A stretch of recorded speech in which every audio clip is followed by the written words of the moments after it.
आखिर कब मिलेगा संतोष को न्याय, या फिर संतोष को न्याय मिलेगा भी या नहीं मिलेगा, या फिर वो भी किसी राजनीतिक का मोहरा बन करके रह जाएगा। इस वीडियो में मैं अपडेट देने वाला हूँ जस्टिस फॉर संतोष की। क्या था उसका केस, क्या अब तक हुआ है, क्या क्या उसके साथ ऐसा घटा है जो घटना नहीं चाहिए था, और भारत जागो अभियान या बाकी के और संस्था ने किन किन लोगों ने उसकी मदद की है। सारी अपडेट जो अब तक इस केस में आई हैं वो भी मैं बताऊंगा, और जो लोग नहीं जानते कि संतोष के साथ क्या हुआ है, कौन से संतोष की मैं बात कर रहा हूं, उनको भी मैं समझाऊंगा कि आखिरकार संतोष के साथ क्या हुआ था। वीडियो बहुत इंपॉर्टेंट है, बने रहिएगा वीडियो में।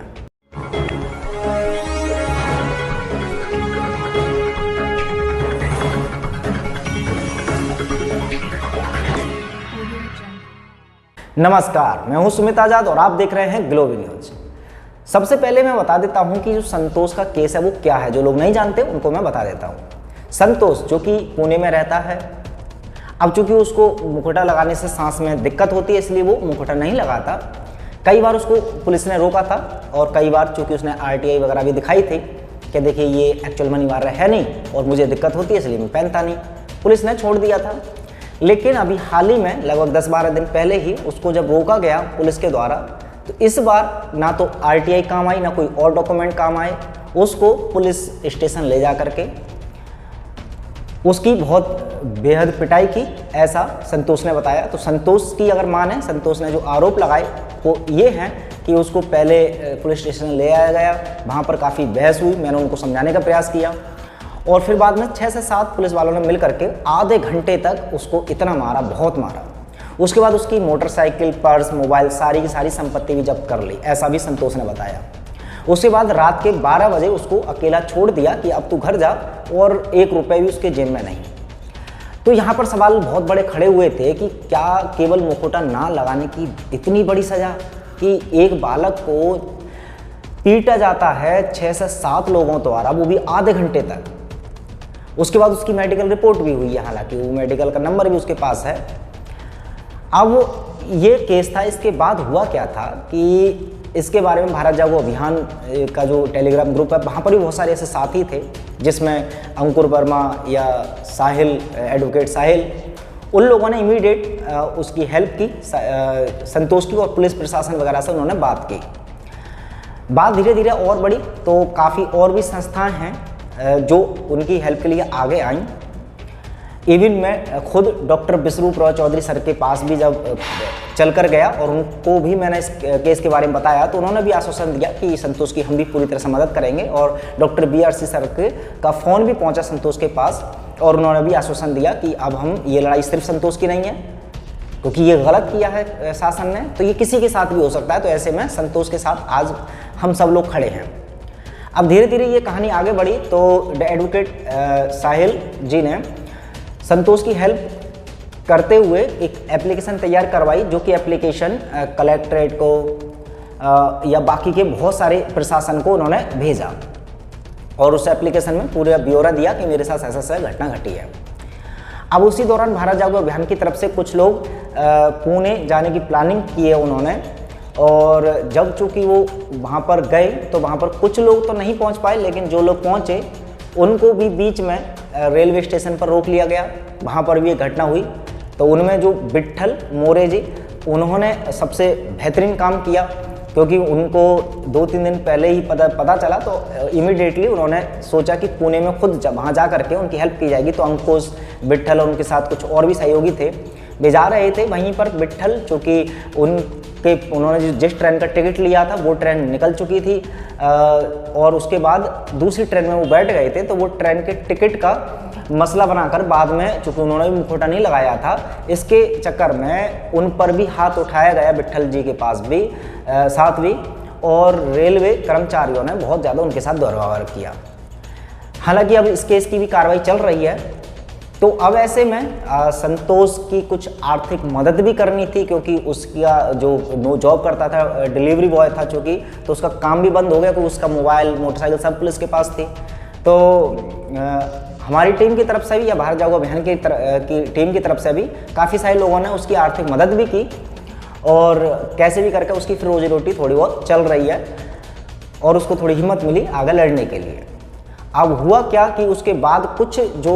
वहाँ की लोकल संस्था हैं या NGO कह लीजिए, उनका मैं नाम किसी का नहीं लूँगा इस वीडियो में क्योंकि उनका थोड़ा तरीका गलत था, क्योंकि उन्होंने अब संतोष के पास मिल करके जा करके अब कोशिश की कि इस केस को आगे ना बढ़ा करके यहीं पर ख़त्म कर दिया जाए।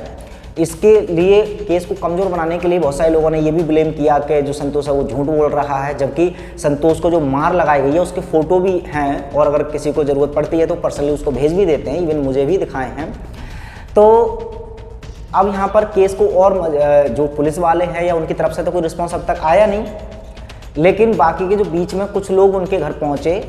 संतोष के पास और उससे कहा गया कि भी अब लोकल में आप रह रहे हो, कब तक लड़ोगे, पुलिस वाले आप पर इधर उधर के केस कर देंगे तो आपको फंसा देंगे,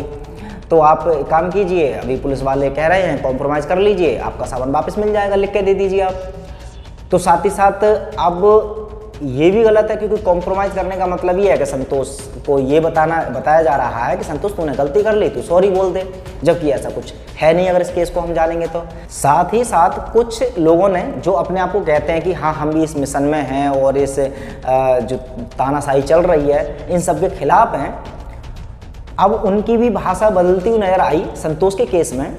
क्योंकि संतोष ने या बाकी के और लोग जो इस केस में पड़े हुए हैं उन लोगों ने उन पर इसलिए भरोसा किया क्योंकि उनको लगता है कि हाँ ये भी हमारे साथ ही काम कर रहे हैं। लेकिन अब कुछ संस्थाएं, ये हो सकता है कुछ लोग उस संस्था से आते नहीं हैं, लेकिन उस संस्था का नाम लेकर के अपने आप को उनका मेंबर बताते हुए पहले तो वो इंटरफेयर करते हैं केस में और फिर बाद में वो केस को कमज़ोर करने के लिए अब संतोष पर ही सवाल खड़े करने स्टार्ट कर दिए कि ऐसा है तुम्हारे मोटरसाइकिल के कागज़ कहाँ हैं, कागज़ में तो कोई दिक्कत नहीं है, हो सकता है तुम्हारी मोटरसाइकिल इसलिए रख ली हो क्योंकि आपके जो है कागज़ नहीं होंगे, आप जो है जी मुखौटा है इसकी वजह से नहीं, हो सकता है आप वीडियो बना रहे थे इसलिए मार पिटाई की होगी। मतलब कि उनका उद्देश्य यही था कि वो बताना चाह रहे हैं कि संतोष की ही गलती थी, जबकि अगर कोई ईमानदारी से उस केस को पूरे को सही से समझेगा जानेगा तो साफ साफ जाहिर है कि संतोष के साथ यहाँ पर अत्याचार हुआ है। इसके ऊपर एक मैंने वीडियो भी बनाई है जिसमें संतोष ने पूरे सबूतों के साथ सब कुछ दिखाया है, अपनी बॉडी पर जहाँ जहाँ उसको चोट लगी है वो भी दिखाया है। डॉक्टर लियो रोवेलो और साहिल एडवोकेट जी भी उस वीडियो में थे, तो वहाँ पर आप देख लेंगे, उस वीडियो का लिंक इस वीडियो के डिस्क्रिप्शन में दे दूँगा। तो अब जो लोग इसको कमज़ोर करना चाह रहे हैं तो उनसे भी प्रार्थना यही है कि यदि आप उनका सपोर्ट नहीं कर सकते तो एटलीस्ट इस तरह से उनको कमज़ोर करने का भी प्रयास ना करें। और बाकी के जितने भी लोग फील्ड में या ग्राउंड लेवल पर काम कर रहे हैं जो खासकर पुणे की साइड के हैं, उनसे एक बार फिर से मैं इस वीडियो के माध्यम से भी कहना चाहता हूं कि आज यदि हमारा ये छोटा सा भाई दुविधा में है, उनके साथ गलत हो रहा है, अत्याचार हो रहा है, तो इंसानियत के नाते इसकी हेल्प हमने पर्सनली करनी ही होगी, क्योंकि अगर इसको न्याय नहीं मिला तो ये जितने भी लोग इस षड्यंत्र के खिलाफ लड़ रहे हैं उन सब की ये हार होगी, क्योंकि हम सब एक साथ मिलकर के ये दावा कर रहे हैं कि फ्यूचर में हम इस षड्यंत्र के साथ एक साथ मिलकर के लड़ेंगे, और हमारा ही कोई एक साथी इसमें फंस जाता है और उसको हम अगर अकेला छोड़ देते हैं तो ये सिर्फ उसकी हार नहीं पूरे मिशन की है हार होगी। तो ऐसे में अगर संतोष का कोई साथ देना चाहता है तो वो जेन्युइन तरीके से वहाँ पर जा करके उसकी डिटेल भी आपको मिल जाएंगी। टेलीग्राम चैनल है भारत जागो अभियान, वहाँ पर भी जुड़ जाइए, तो वहाँ पर भी आप पूरी डिटेल उसके बारे में जान सकते हैं। कुछ भी अगर आपको डाउट लग रहा है तो आपके डाउट आप पर्सनली बात कर सकते हैं संतोष से, लेकिन बाद में उसकी सहायता करने का अगर सच में आपका इंसानियत के नाते मन है, सच्ची ईमानदारी से, तो उससे संपर्क करके उसको करें, या फिर जो भारत जागो अभियान की टीम के भी कुछ लोग हैं उनका साथ दे रहे हैं, उनके साथ भी मिल करके उसकी को न्याय दिलाने के लिए आवाज़ उठाएं। तो चलिए मिलते हैं अगली वीडियो में, तब तक अपना ख्याल रखें। जय हिंद।